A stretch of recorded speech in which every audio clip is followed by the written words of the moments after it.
Three kings church Goa की सबसे haunted जगह। लेकिन हर हॉन्टेड जगह के पीछे एक बहुत इंटरेस्टिंग कहानी होती है। तो चलिए देखते हैं उस कहानी को थोड़ा और करीब से।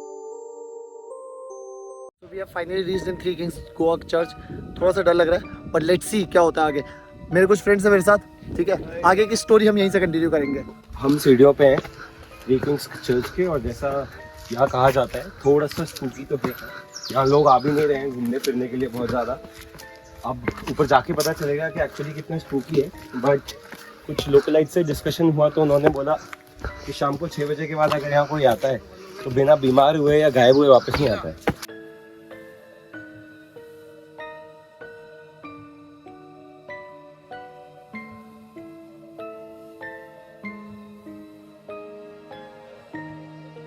तो गाइस, अगर बात हो भूत प्रेत की और बरगद का पेड़ ना हो।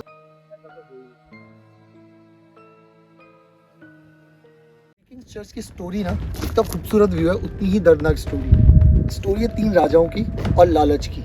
ग्रीड एक ऐसी चीज़ है ना, तुम्हारे पास कितना भी हो साला कम ही होता है। तुम्हारे पास 10 रुपए, तुम 20 की उम्मीद कर रहे हो, और यही किया उनमें से किसी एक राजा ने। स्टोरी सुनते हैं आगे होता क्या। तो गाइज, इतनी सुंदर जगह, इतनी प्यारी जगह, शांत तो रहती है हर बार, ठीक है। उस टाइम पे भी ऐसे ही वो राजा ने ये सोचा था कि क्या मेरा किंगडम जो है, ठीक है, वो इन 3 लोगों से चलना चाहिए या सिर्फ शांति में सिर्फ मेरे से चलना चाहिए। अलेक्जेंडर रॉन, हाँ जी, हम उन्हीं की बात कर रहे हैं। मिस्टर अलेक्जेंडर रॉन को एक दिन ये थॉट आया कि यार क्यों इतना बड़ा किंगडम मैं अकेले रूल नहीं कर सकता। क्या मेरे जो वो 2 भाई हैं, क्या उनके साथ कुछ ऐसा किया जा सकता है। तो ऐसे ही एक शांत दिन पे उन्होंने उन दोनों लोगों को अपने इस चर्च में बुलाया। हाँ जी, यही चर्च था वो। इस चर्च में बुलाया, एक अच्छी सी पार्टी ऑर्गेनाइज करी जस्ट उन लोगों के द्वारा। एंड उस पार्टी में क्या हुआ मैं आपको आगे बताता हूँ।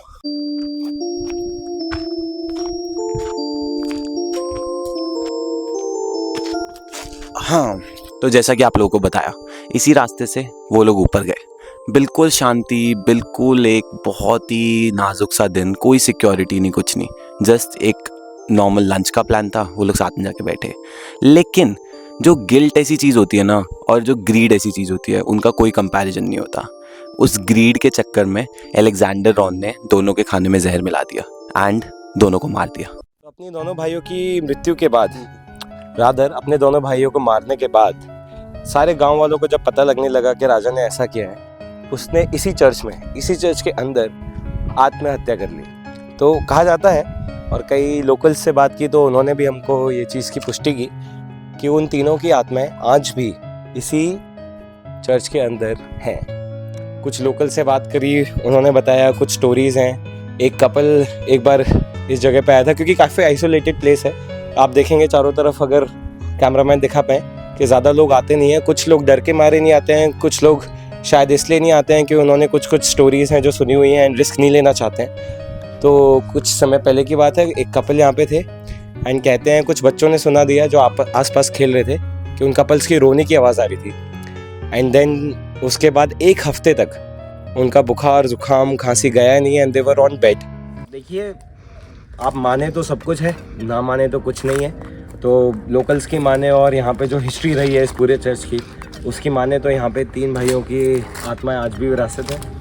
एंड रात को 6 बजे के बाद अगर आप यहाँ आ रहे हैं तो गारंटी नहीं है कि वापस जा पाएंगे, नहीं जा पाएंगे। जाएंगे भी तो कितना बीमार होकर जाएंगे। और दूसरी तरफ आप देख ही सकते हैं एक बढ़िया सा स्पॉट ढूंढ के हमारे कुछ इंडियन अंकल्स हैं वो don't give 2 shits about anything.